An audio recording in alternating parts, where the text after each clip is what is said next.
Saudara, kembali lagi dalam acara kita istimewa, sebab memang kita istimewa bersama saya, saudara.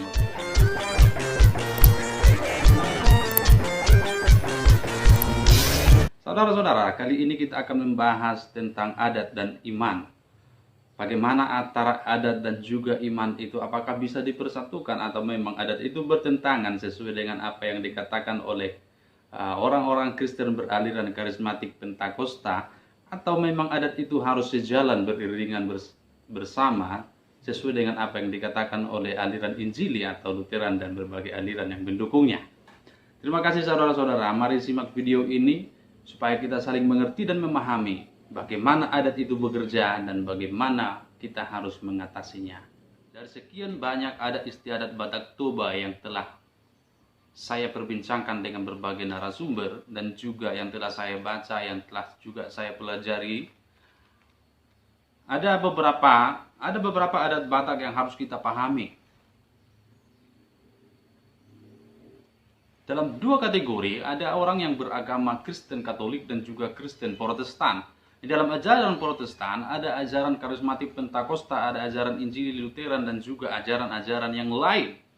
Tentu hal ini akan sangat berdampak bagi perkembangan iman, pertumbuhan iman kita.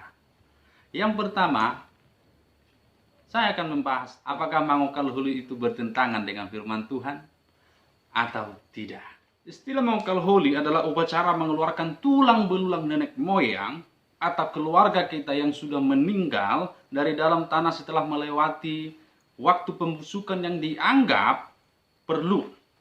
Tulang-tulang akan diangkat dan ditempatkan pada kuburan semen melalui upacara-upacara tertentu. Nah, saya pernah berbicara dengan beberapa anak-anak Tuhan yang melakukan upacara mangokal huli, dan saya bertanya apakah itu sesuai dengan firman Tuhan atau tidak. Kebanyakan mereka berkata bahwa itu sesuai dengan Alkitab, bahwa Yusuf pun atau tulang Yusuf pun dibawa dari Mesir ke tanah Kanaan.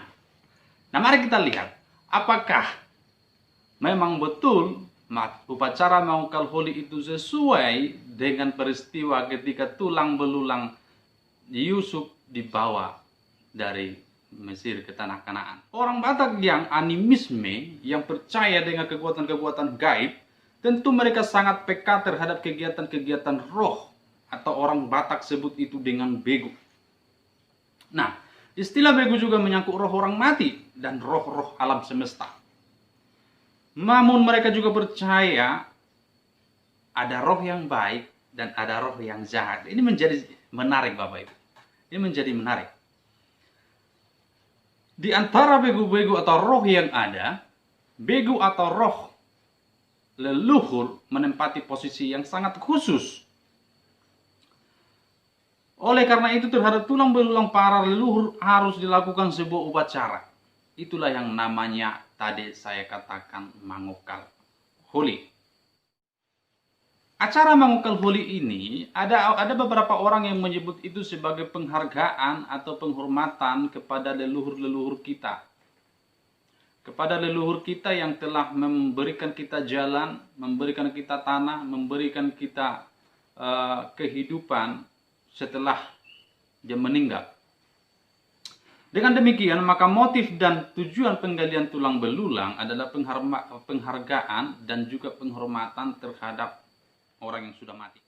Sekarang, upacara mangokal huli ini justru banyak dilakukan bukan hanya kalangan animisme, bukan hanya kalangan orang yang tidak mengenal Yesus, tetapi juga banyak dilakukan oleh orang-orang yang mengenal Yesus.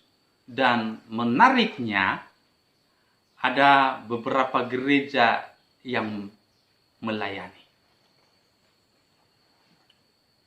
Apakah orang Kristen bisa melakukan upacara mangokal huli? Alkitab menceritakan dalam Kejadian pasal 50, jelas Yakub tidak dikuburkan di tanah Mesir, lalu kemudian dilakukan penggalian tulang belulang, lalu kemudian mereka kuburkan lagi tulang belulang itu di tanah Kanaan. Jadi mayat Yakub tidak ditempatkan terlebih dahulu di Mesir, lalu kemudian digali dan diambil lalu ditempatkan kembali di tanah Kanaan. Nah, ini menjadi menarik, saudara. Yusuf pun berpesan demikian.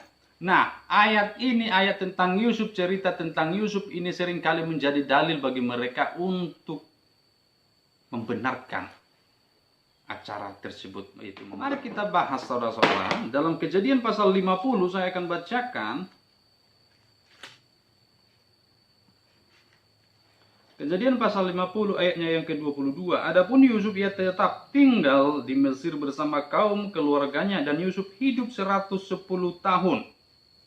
Jadi Yusuf sempat melihat anak cucu Efraim sampai keturunan yang ketiga, juga anak-anak Makhir, anak Manase lahir di pangkuan Yusuf.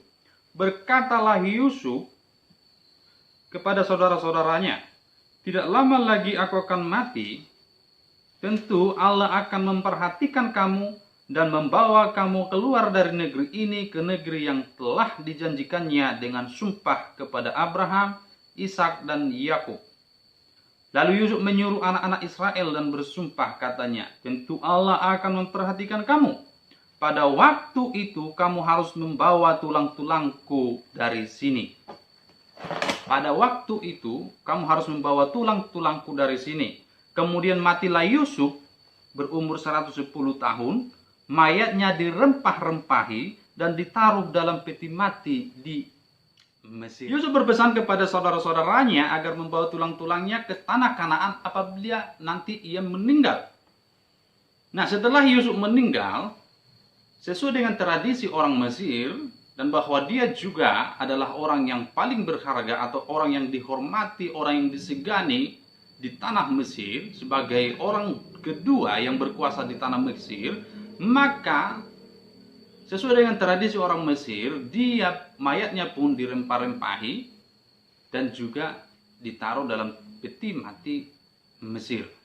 Jadi saudara-saudara, mayat Yusuf tidak dimasukkan ke dalam tanah, lalu melalui pembusukan dalam tanah, lalu ketika orang Mesir atau orang Israel, ketika orang Israel dibawa oleh Tuhan, dikeluarkan oleh Tuhan dari tanah Mesir, mereka tidak menggali kuburan Yusuf.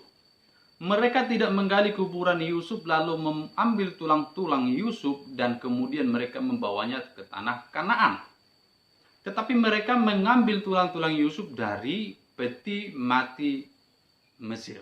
Jadi baik tulang Yakub, jadi baik tulang Yusuf tidak pernah dilakukan penggalian dari tanah, lalu kemudian diambil dan dibawa kembali ke tanah Kanaan, dibawa ke tanah Kanaan dan dikuburkan di tanah Kanaan.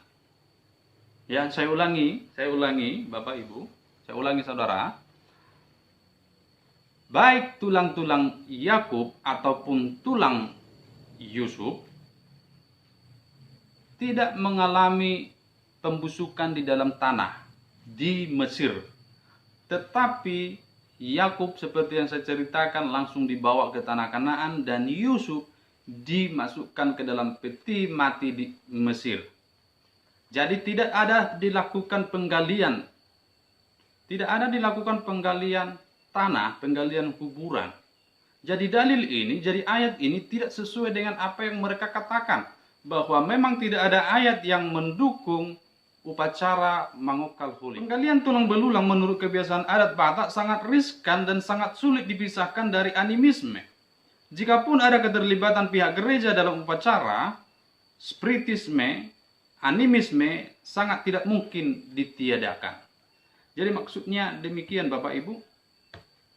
Jikapun ada pihak gereja yang bersedia melayani upacara mangokal holi, spiritisme, animisme, pemahaman tentang arwah-arwah nenek moyang, arwah-arwah leluhur yang akan memberkati keturunannya tidak akan pernah bisa ditiadakan. itu akan tetap ada. Itu akan tetap ada. Sekalipun dalam upacara yang telah dibalut dalam agama Kristen. Tetapi ada pengecualian, saudara. Penggalian tulang belulang atau pemindahan tulang belulang dari kuburan yang satu kepada kuburan yang lain ataupun kepada kuburan yang telah disediakan untuk mereka sekeluarga, satu opung. Biasanya orang-orang Batak itu membuat satu kuburan, satu opung. Itu bisa dilakukan dengan syarat terpaksa. Nah, keterpaksaan, misalkan keputusan pengadilan yang memutuskan kuburan tersebut harus dibongkar. Pemerintah memutuskan untuk membongkar kuburan itu atau menggusur kuburan itu, lokasi kuburan itu, maka itu bisa dilakukan penggalian tulang belulang. Ataupun ada kuburan dekat dengan jurang, dekat dengan daerah rawan longsor, itu bisa dilakukan penggalian tulang belulang, lalu kemudian dipindahkan ke daerah-daerah yang lebih aman. Jikapun harus melakukan penggalian tulang belulang, maka lakukanlah dengan hati-hati, dengan penuh doa, supaya keluarga tidak terperangkap oleh praktik-praktik yang bertentangan dengan Alkitab, praktik-praktik atau jebakan-jebakan iblis, sehingga keluarga tidak berdosa dan kita tidak berdosa olehnya.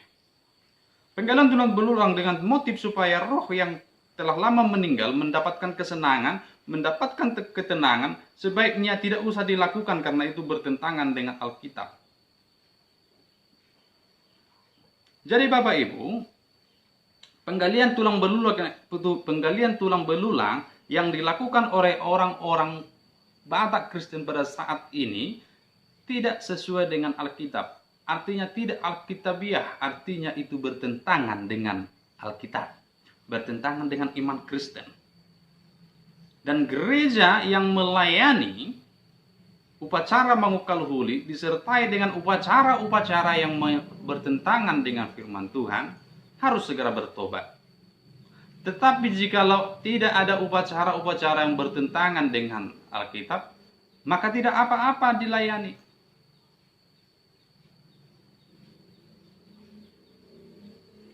Jadi demikian Bapak Ibu.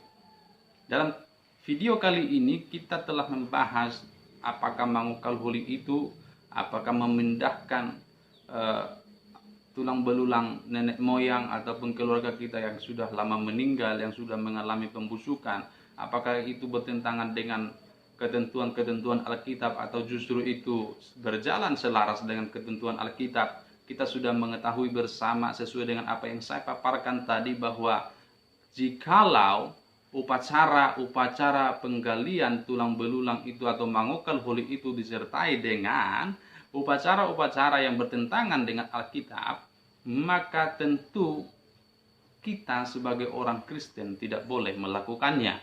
Tetapi apabila karena keterpaksaan seperti yang saya sebutkan tadi, maka kita sebagai orang Kristen tentu bisa melakukannya dengan syarat dilakukan dengan hati-hati, penuh dengan doa. Doakan supaya semua keluarga termasuk kita yang melakukan, termasuk pribadi-pribadi yang melakukan itu tidak terperangkap dalam jerat-jerat iblis. Demikian Bapak Ibu, dalam video-video selanjutnya kita akan membahas tentang berbagai banyak hal. Akan ada video-video selanjutnya yang berbicara tentang adat Batak, dan kiranya ini boleh bermanfaat bagi kita semua. Tuhan Yesus memberkati.